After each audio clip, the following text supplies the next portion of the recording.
ಯಾವ್ದು ಗುರಿದು ಪ್ಲೇಸು? ಭಕ್ತ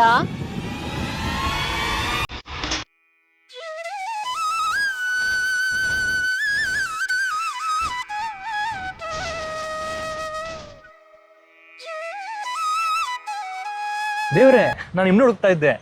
ಅಡ್ರೆಸ್ ಬೇರೆ ಗೊತ್ತಿರ್ಲಿಲ್ಲ. ಅದಕ್ಕೆ ತಾನೇ ನಾನು ನಿನ್ನ ಕರ್ಸ್ಕೊಂಡಿದ್ದು. ಏನ್ ಗೊತ್ತಾ, ನನ್ ಕೆಲಸ ಹೋಯ್ತು, ಆದ್ರೆ ಅದಕ್ಕಿಂತ ಬೆಟರ್ ಜಾಬ್ ಸಿಕ್ತು.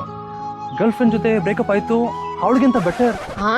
ಅಂದ್ರೆ ಅವಳು ಇನ್ನು ನನ್ನ ಬೆಟರ್ ಆಗಿ ಅರ್ಥ ಮಾಡ್ಕೊಂಡ್ಲು ಅಂತ ನಿಮ್ಗೆ ಹೇಳಕ್ ಬಂದೆ. ನೀವು ನಂಗೆ ಕೊಟ್ಟಿದ್ದು ವರನ ಶಾಪನ ಅಂತ ನನ್ಗೆ ಅರ್ಥ ಆಗ್ತಾ ಇಲ್ಲ. ನೀನು ವರವನ್ನು ಕೇಳಿ ಶಾರ್ಟ್ ಕಟ್ ಅಲ್ಲೇ ಸಕ್ಸಸ್ ಆಗೋಣ ಅಂತ ಅನ್ಕೊಂಡೆ. ಆದ್ರೆ ನಾನ್ ನಿನಗ್ ಶಾಪ ಹಾಕಿ ಪ್ರಾಮಾಣಿಕತೆಯಿಂದ ಕೂಡ ನೀನ್ ಸಕ್ಸಸ್ ಆಗ್ಬೋದು ಅಂತ ನಿನಗೆ ಅರ್ಥ ಮಾಡಿಸ್ದೆ. ಇದು ನೀವು ಡೈರೆಕ್ಟ್ ಆಗಿ ಹೇಳ್ಬೋದಿತ್ತಲ್ಲ, ಇಷ್ಟೊಂದು ಸರ್ಕಸ್ ಬೇಕಿತ್ತಾ? ಮಾತಲ್ ಬಗ್ಗೋ ಮಕ್ಳ ನೀವು. A few moments later. ನಂಗೊಂದು ಡೌಟು. ಕೇಳು. ಅವತ್ತು ನಾನು ನಿಮ್ಗೆ ಪ್ರಶ್ನೆಗಳು ಕೇಳಿದೆ, ವರ ಕೇಳಿದ್ರೆ ನೀವು ನಂಗೆ ವರ ಕೊಡ್ತಿದ್ರಾ? Good question.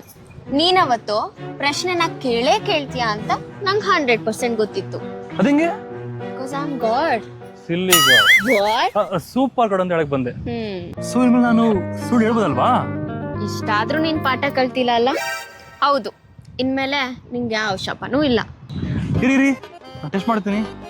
ನಮ್ಮ ಬೆಂಗಳೂರಲ್ಲಿ ಯಾವುದೇ ರೋಡಲ್ಲೂ ಗುಂಡಿಗಳೇ ಇಲ್ಲ. ನಾನು ಸುಳ್ಳು ಹೇಳ್ತಾ ಇದ್ದೀನಿ. ನಾನು ಭಯಂಕರ ಹ್ಯಾಂಡ್ಸಮ್ ಆಗಿದ್ದೀನಿ. ಸರಿ, ನಂಗೆ ಕೊರಿಯನ್ ಸೀರೀಸ್ ನೋಡಕ್ ಟೈಮ್ ಆಯ್ತು. ಬಾಯ್. ಒಟ್ನಲ್ಲಿ ನಮ್ಮ ಬಗ್ಗೆ ನಿಮ್ಗೆ ಚಿಂತನೆ ಇಲ್ಲ ಅಲ್ವಾ? ಯಾವಾಗ ನೋಡು ಪಾರ್ಲರು, ಕೊರಿಯನ್ ಸೀರೀಸ್ ಅನ್ಕೊಂಡು. ಸಿಲ್ಲಿ ಗಾಡ್. ಯಾಕಂದ ಪಾರ್ಟ್ 2 ರೆಡಿನಾ? ಪಾರ್ಟ್ 2ನಾ? ಈ ಜನ್ಮ ಸಾಕಿನ ಸಾವಾಸ